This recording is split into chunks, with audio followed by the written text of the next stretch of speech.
The community center was exactly what it looked like. A plain room with folding chairs, simple decorations, and flowers borrowed from the grocery store nearby. But to me, it was perfect. I can't believe she's doing this to us, Dad muttered to Mom as they sat in the front row. His voice carried farther than he realized, and a few guests turned to stare. A community center wedding?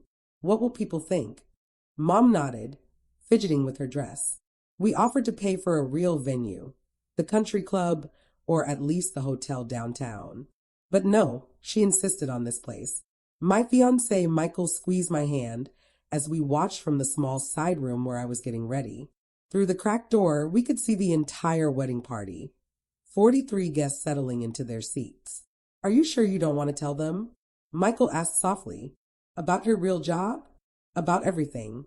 I shook my head, adjusting my simple white dress in the mirror. They made their choice 5 years ago when they cut me off for embarrassing the family. They said I was throwing my life away, remember? But look at what you've accomplished. They don't want to look, I interrupted gently. They want me to be ashamed of my choices, so they can feel better about theirs. Through the door, I could hear my brother Kevin talking to his wife, Sandra. I still can't believe she invited us after all this time. What's she trying to prove with this budget wedding? Maybe she's finally ready to admit she made a mistake, Sandra replied. Maybe she wants to come back to the family business now that she's seen how the real world works. I almost laughed. If only they knew how the real world had actually worked out for me. 5 years ago, when I graduated college with a degree in social work, my family was horrified. Dad owned 3 successful insurance agencies. Kevin was a lawyer, and my sister Amanda was a corporate executive. They couldn't understand why I'd want to work with troubled kids for next to nothing, when I could have joined the family business and made real money. You're wasting your education, Dad had said. You're embarrassing this family. When I took a job at a residential facility for at-risk youth, instead of the sales position Dad had lined up, they stopped speaking to me. Sarah's going through a phase, I heard Mom tell her friends. She'll come back when she realizes helping people doesn't pay the bills. But I didn't come back. I threw myself into my work, spending 12-hour days with kids everyone else had written off. I worked nights and weekends, earned extra certifications, attended conferences, and slowly built a reputation as someone who could reach the toughest cases. Somewhere along the way, I caught the attention of some very important people. Sarah, Michael said, glancing at the guests. Your dad just said something about being surprised you could even afford a wedding cake. I sighed. He's probably wondering how I'm paying for any of this on a social worker's salary. The truth was, I wasn't paying for it on a social worker's salary. While my family dismissed my career, that career had taken some unexpected turns. 2 years ago, the governor was looking for someone to lead a new statewide youth rehabilitation initiative. Someone with field experience, advanced certifications, and a proven record with difficult cases. My name came up in every conversation. The appointment came with a significant raise, a staff of 40, and direct access to state and federal funding for innovative programs. Within 18 months, our initiative reduced youth recidivism by 37% statewide. The success caught national attention. 6 months ago, I was invited to Washington to consult on federal policy. 3 months ago, I was asked to join a presidential task force on juvenile justice reform. Last month, the president personally called to thank me and invited me to speak at a national conference. But my family didn't know any of this. They'd never asked about my work after their initial disapproval. The small quartet we'd hired began playing the processional. It was time. Michael kissed my cheek and went to take his place at the altar. My matron of honor, Lisa, squeezed my hand. You ready for this? She asked. I looked out at the simple community center, at the folding chairs and grocery store flowers, at my family in the front row looking vaguely embarrassed. I'm ready, I said. As I stepped toward the door, my phone buzzed with a text.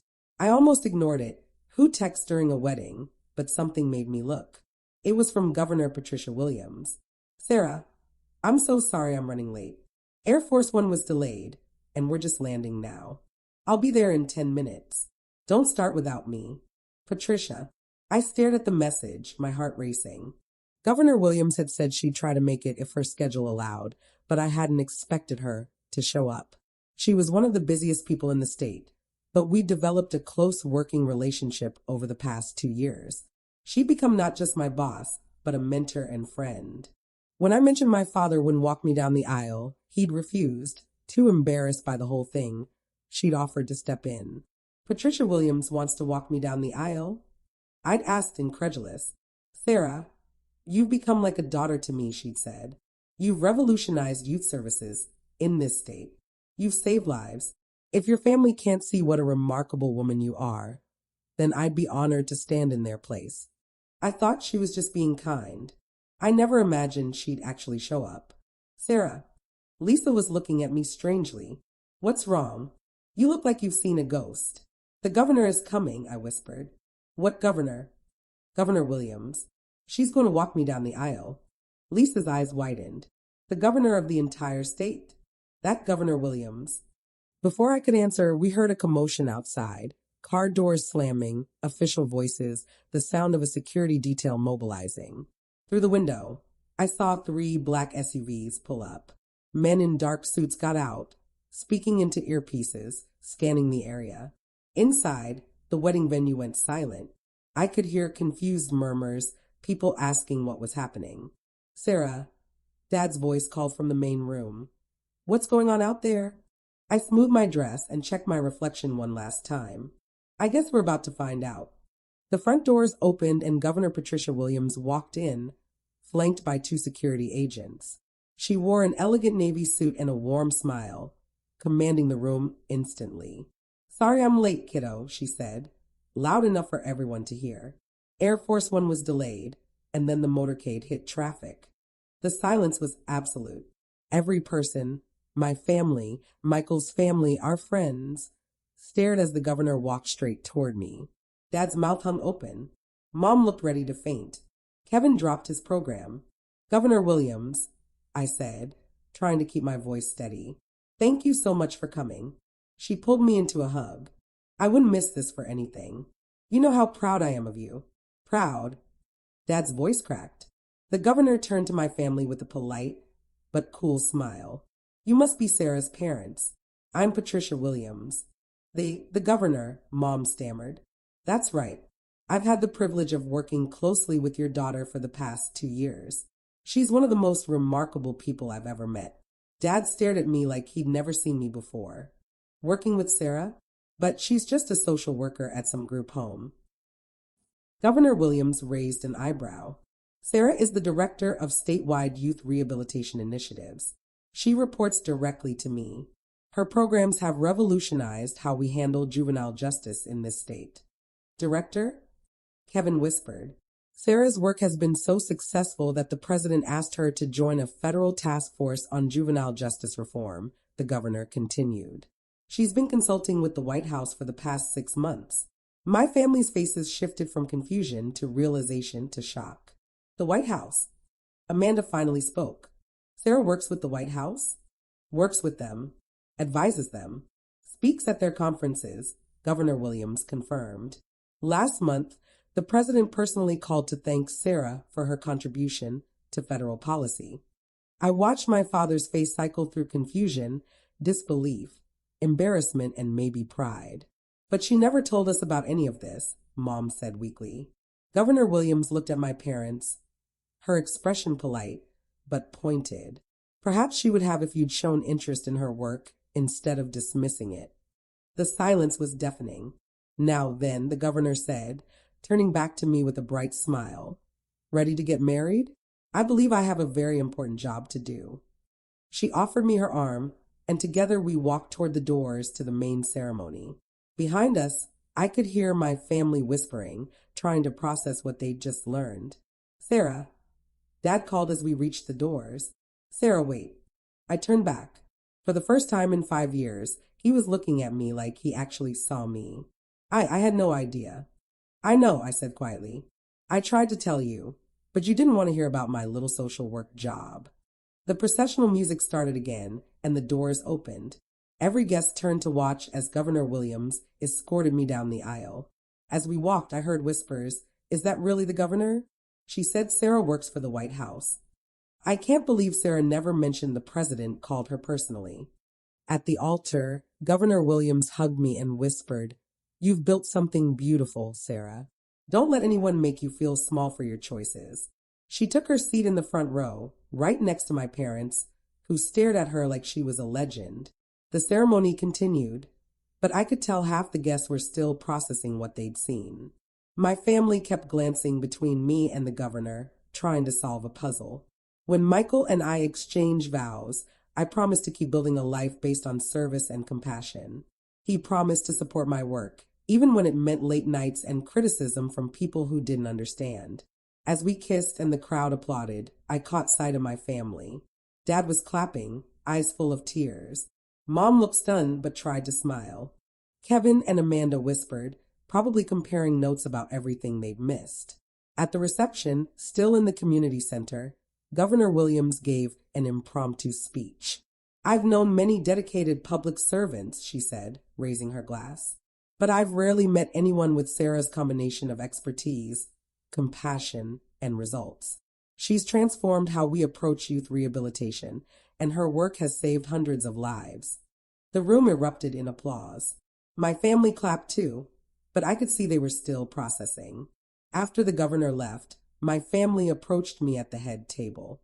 "Sarah," Dad said, sitting heavily beside me, "I owe you an apology." "Several apologies," Mom added. "We had no idea," Amanda said. "When you said you were working in social services, you thought I was wasting my life," I finished. "You thought I was throwing away my education and embarrassing the family." "Yes," Dad admitted. "And we were wrong. We were so wrong." Kevin pulled up a chair. "Sarah, why didn't you tell us about the promotion, about working with the governor, about the White House?"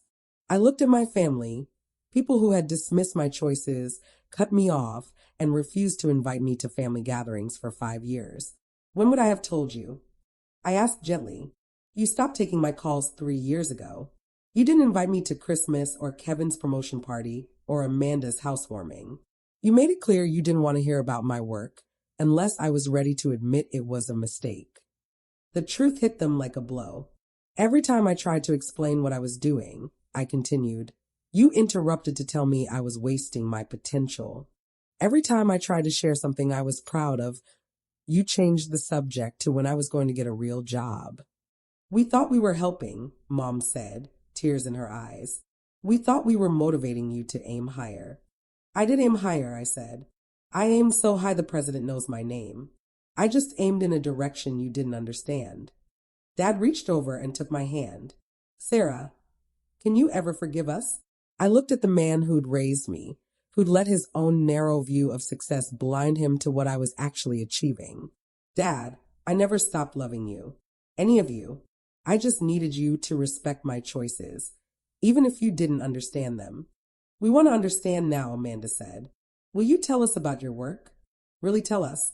So I did. I told them about the residential facility where I started, about the kids who'd been written off, about the programs I'd developed and the lives that had changed. I told them about the research I'd published, the conferences I'd spoken at, the policies I'd helped shape.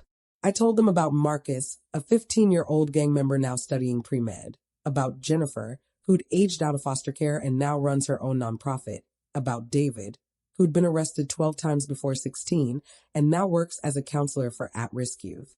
"You've been doing all this," Kevin said, "while we were telling you to get a real job." "I had a real job," I said. "The most real job imaginable. I was helping kids who had nowhere else to turn."